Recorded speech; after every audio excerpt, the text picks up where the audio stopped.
And this success has not only benefited you as your company, but it has also turned on a lot of your conventional agricultural neighbors to also change their production methods so that they can sell under the Nativa label. So you are also spreading in a very concrete way the message not only as an idea, but changing the action of land 1.5 times more than your own land. Yeah, one of the concepts I have tried to sell to our board nowadays is we don't need a mill, we don't need a land. We have this knowledge, you know. We have to be more businessmen now. We have to use this knowledge. So it's just a matter to approach some neighbors, okay? Let me do this in your company, you know, and then we are going to change our company profile into a much more sustainable company. We are going to improve your image. We are going to improve your natural resources like soil, water, and so on. And we can sell together the product and so on. Lots of neighbors are angry on doing that because they want to be in the commodity world anymore. Even big sugar groups, they are trapped by the corporations who come here selling the fertilizer and seed and then they go in the other side to buy the sugar, you know. So now even big sugar corporations, they are trapped by one company or 3 or 4 companies. So nobody wants to sell price anymore. Everybody wants to sell value, you know, and we can help them to do that.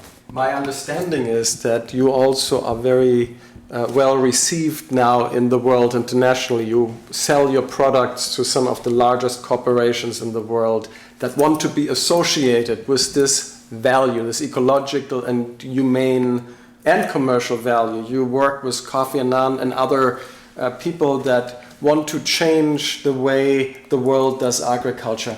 So tell us a little bit more how you're being received and what is it like to enter into that world with this kind of conviction? Yeah, the people get amazed after getting to know about the project because it's an agricultural production model which combines environmental and wildlife preservation with the need of production. So it's amazing. All people get amazed of that and they ask, when are you going to replicate that? So when are you going to replicate that? Usually I respond that I'm preparing for that. But there is a lot of speculation, you know, and sometimes when being asked that from industry minister here in Brazil, I realized that he was concerned about the machinery industry and the chemical industry.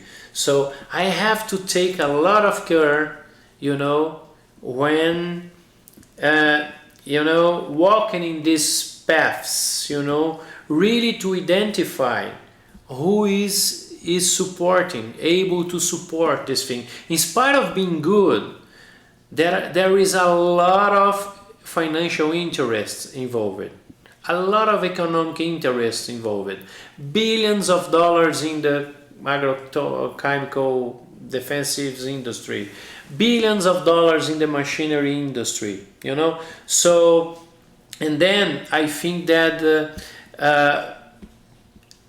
I should start in the practice converting a neighbor mill or another mill and showing them the benefits and that if we do in a transition, I would say during certain 6, 7, 8 years, you know, all these other companies would have time to adapt their products to serve this business. Because I also have proposals to all those companies who depend on this strict conventional model on what role they can play in this new production system. FAO from the United Nations just launched a program to call attention of the world that 1/3 of the agricultural land in the world is highly degraded and it's going to become useless within some years. Totally useless. So the agricultural land is weak, unprotected, degraded, vulnerable, eroded, poisoned, with no guardians, you know. So the production model I am proposing, you know, it's going to cover all these aspects of the degradation. You know, we have to keep the soil as one of the most important resources for the survival of the next generation. You know, that's why I told you that I have a very daring objective, very hard objective, but I won't deviate, you know, 1 millimeter from that. That's why I have to put my ego aside, financial interests aside, and really to focus, you know, direction and energy, focus and energy, just going ahead, you know, because now there are other actors, entrepreneurs, companies, growers, people who are asking for that, you know, the United Nations, Embrapa, the Brazilian, some congressmen in Brazil, they are asking for something for that. They are launching a movement toward agroecological production systems. So it seems that everything converges to a moment when the launch or the proposal of this new production model will be very, very favorable. On our website globalleadership.tv you will find additional footage, other dialogues with innovation leaders from around the world, and also the hands-on practices that help them and their organizations to move from inspiration to real change.